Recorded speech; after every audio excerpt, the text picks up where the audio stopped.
ये जो ग्रंथ हैं नफरत को बोने वाले। पहले युग में मनुस्मृति, दूसरे युग में रामचरितमानस और तीसरे युग में गोलवलकर का बंच ऑफ थॉट ये समाज और देश में नफरत बांटने का काम कर रहे हैं। ये मैं नहीं कह रही हूं, ये बिहार के शिक्षा मंत्री का बयान आया। आप उनका ये वीडियो खुद ही देख लीजिए। एक युग में मनुस्मृति, दूसरे युग में रामचरितमानस और तीसरे युग में गुरु गोवलकर का बंच ऑफ थॉट। तो सुना आपने वीडियो, ये बिहार के शिक्षा मंत्री प्रोफेसर चंद्रशेखर हैं।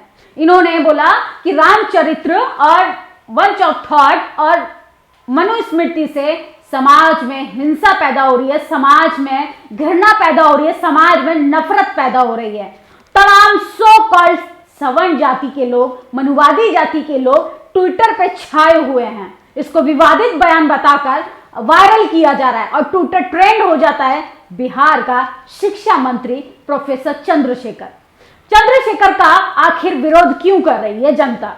चंद्रशेखर ओबीसी कम्युनिटी से आते हैं, वो प्रोफेसर भी हैं और वो शिक्षा मंत्री होने के बाद उन्होंने इस तरीके का बयान दिया। आखिर उन्होंने गलत क्या कहा? जो किसी ग्रंथ में लिखा गया उसी की सच्चाई तो उन्होंने बताई, लेकिन कौन लोग हैं जो उनके स्पीच को, उनकी कही हुई बात को विवादित बयान बता रहे हैं? सिर्फ एकमात्र जाति के लोगों के पेट में दर्द क्यों होता है जब कोई एसटी, एससी, ओबीसी, माइनॉरिटी समाज का, किसान जाति समाज का व्यक्ति कॉलेज, यूनिवर्सिटी या किसी मंत्री पद पर बैठ के आपके सिस्टम पे सवाल खड़ा करता है। जो आपने नफरत की दीवार खड़ी की है बरसों से समाज के अंदर, देश के अंदर, धर्म के नाम पर लोगों को बांटा जा रहा है, अगर इस पर कोई टिप्पणी करता है तो लोगों को विवादित क्यों लगता है? आज इस पर बात करेंगे। तमाम ट्विटर हैंडल पे क्या क्या लोग अपनी प्रतिक्रियाएं दे रहे हैं, मैं आपको पहले पढ़कर सुना दूं। प्रशांत कनौजिया लिखते हैं कि ढोल गवार शूद्र पशु नारी, शकल ताड़ना के अधिकारी। ये सच्चाई नहीं तो क्या है? आखिर चंद्रशेखर का विरोध क्यों कर रहे हैं लोग? उनके बयान को विवादित क्यों बता रहे हैं? उन्होंने सिर्फ सच्चाई तो बोली। आगे वो लिखते हैं ये नफरत नहीं तो क्या है? शिक्षा मंत्री ने जो कही बात उस पर विवाद क्यों हो रहा है? दरबारी कवि और दरबारी पत्रकार सत्य को विवादित बयान बता रहे हैं। सोचिए, उन्होंने कहा कि मनुस्मृति हो, चाहे गोलवलकर का बंच ऑफ थॉट हो, चाहे रामचरितमानस हो, इसमें बहुजन समाज के लिए कितने अपशब्दों का इस्तेमाल किया गया है। आप ओबीसी समाज के लिए उसमें क्या दर्शाया गया है, जब उसको गंभीरता से आप पढ़ेंगे तो आपको महसूस होगा कि उन्होंने फैक्ट पे बात की है। लेकिन इसका विरोध करने वाले लोग कौन लोग हैं?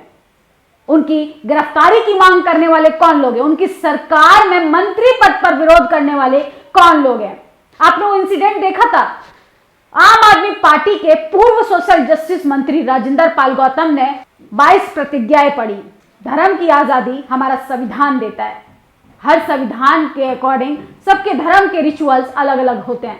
कौन 22 प्रतिज्ञाएं पढ़ेगा, कौन कर्मकांड करेगा, कौन गोबर खाएगा, कौन कॉलेज यूनिवर्सिटी जाएगा, ये सब उसके फंडामेंटल राइट्स हैं। लेकिन दलित मंत्री का इस्तीफा मांग लिया जाता है क्योंकि लोगों की भावनाएं आहत हो जाती हैं। दलित मंत्री के घर पर बजरंग दल वाले धरना प्रदर्शन करते हैं, उनका परिवार को जान से मारने की धमकी देते हैं क्योंकि उन्होंने लोगों की भावना आहत कर दी।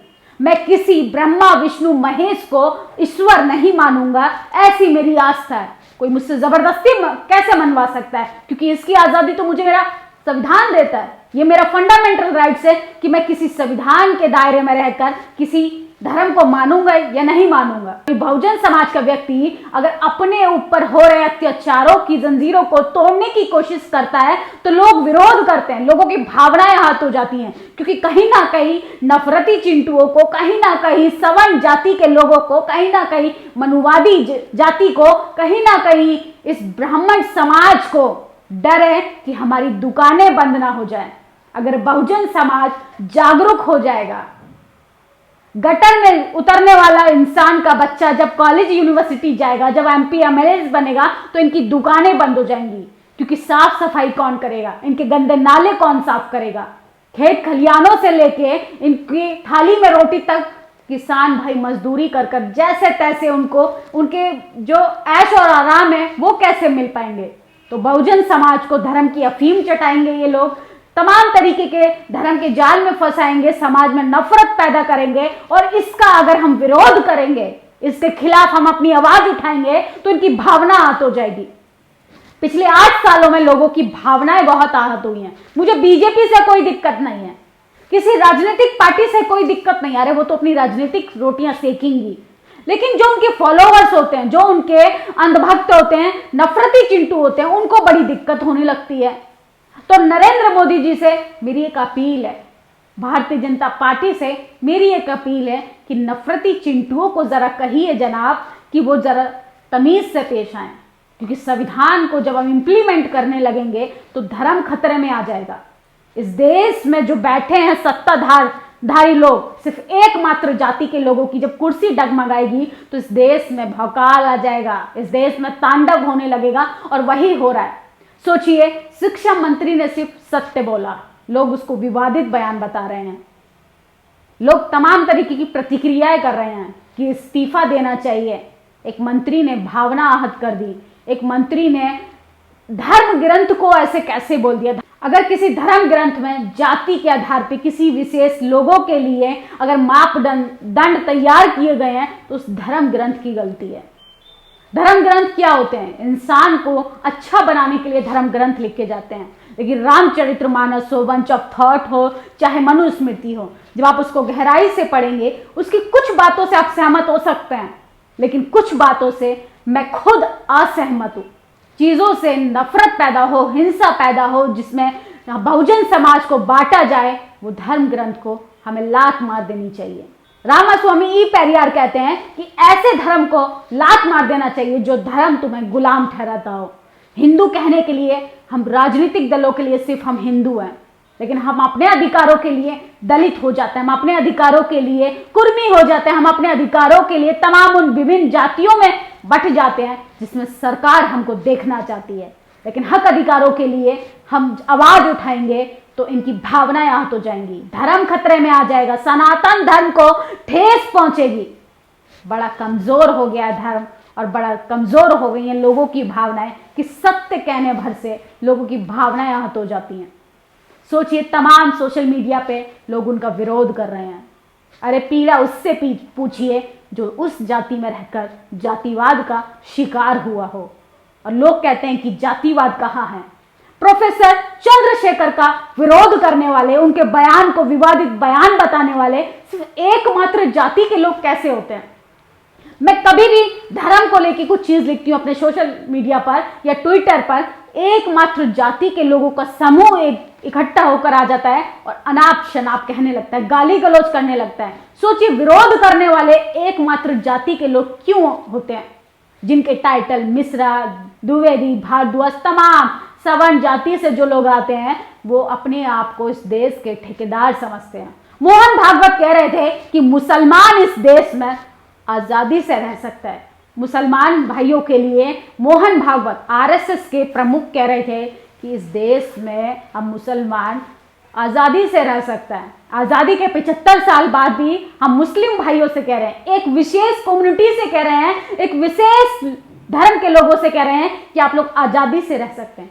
ये देश का किसी के बाप का है, यह भारत देश मोहन भागवत का है, जिसने तिरंगे को जलाया था, जिसने जो संविधान को नहीं मानता, जो संविधान विरोधी है, जो संविधान विरोधी बातें करता है, जो देश में धर्म के नाम पर लोगों को बांट रहा है, अपने आप को सच्चा राष्ट्र भक्त कहने वाला संघ, तमाम तरीके के जब अपराध होते हैं तो कहीं संघ के न लोग नजर आते हैं, न ही मोहन भागवत टिप्पणी करते हैं।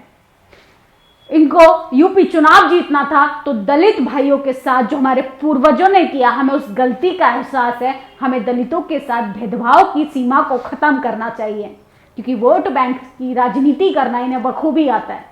मुस्लिम भाइयों के लिए कह रहे हैं कि अब आप आजादी से इस देश में रह सकते हैं। ये देश किसी के बाप का नहीं है, ये देश तमाम लोगों के खून से, संघर्षों से इस देश को आज़ादी मिली, इस देश को संविधान मिला, और उस संविधान की ये आलोचना करते हैं, उस संविधान के खिलाफ जाकर ये काम करते हैं। और जब सामने वाला आक्रोश में आकर इन पर रिस्पॉन्स करता है इनकी गुलामी की जंजीरों को जब तोड़ने की कोशिश करता है, इन्होंने जो वन व्यवस्था सीमित की है, अगर उसके दायरे से निकलकर अपने लिए वो एक नए रास्ते बनाता है तो इनको दिक्कत होती है।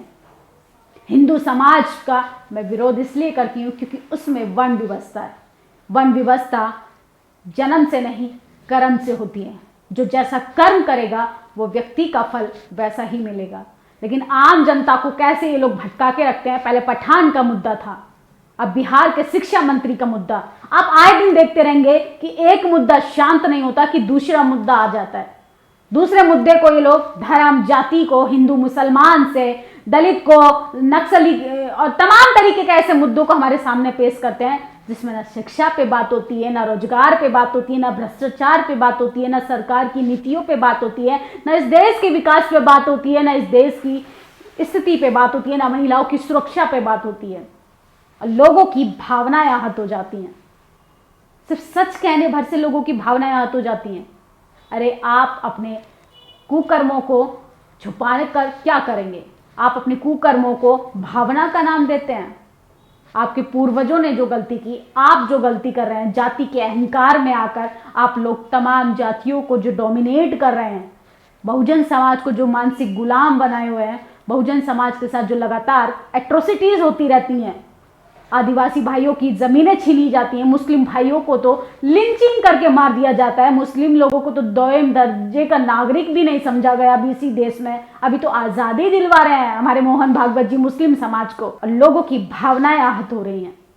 कोई ये नहीं कहता कि हमें सच्चा राष्ट्रवादी बनना है, हमें कट्टर राष्ट्रवादी बनना है, भारत माता के लिए काम करना है, इस देश के लिए काम करना है, इस संविधान के लिए काम करना है। सबको अलग अलग रोटियां सेकनी है। कोई हिंदू की कुर्सी संभाले हुए है, कोई मुस्लिम कुर्सी संभाले हुए है, लेकिन सच में कोई इस देश का नागरिक बनना नहीं चाहता। अपने फंडामेंटल राइट्स पे कोई बात नहीं करना चाहता। जब तक उनके फंडामेंटल राइट्स सुरक्षित नहीं रहेंगे तो धर्म बचाकर हम क्या करेंगे? धर्म भी सबका निजी मामला होना चाहिए। लेकिन अगर गलत चीज़ें धार्मिक किताबों में भी है, धर्म की चीज़ें किसी दीवार पर भी लिखी हुई हैं, विरोध सबका होना चाहिए, क्योंकि विरोध करना मानवीय गुण होता है। विरोध नहीं करेंगे तो देश की स्थिति बहुत बदतर होती जाएगी। नफरती चिंटू और तमाम सो कॉल्ड एकमात्र जाति के आते लोग और कवि कवित्री सब लोग ट्विटर पे कह रहे हैं कि विवादित बयान था। सिर्फ एक जाति के लोगों को दर्द क्यों होता है? सिर्फ एक जाति की लोगों की भावनाएं क्यों आहत होती हैं?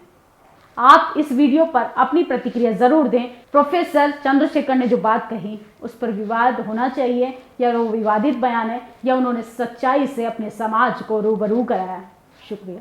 नेशनल दस्तक की आपसे गुजारिश है कि अगर इसको बचाना चाहते हैं तो नेशनल दस्तक को सब्सक्राइब करने के लिए रेड कलर के सब्सक्राइब बटन को दबाएं, फिर बेल आइकन की घंटी दबाएं। नेशनल दस्तक को बचाने के लिए बहुत जरूरी है कि हर खबर को शेयर करें, लाइक करें, कमेंट जरूर करें।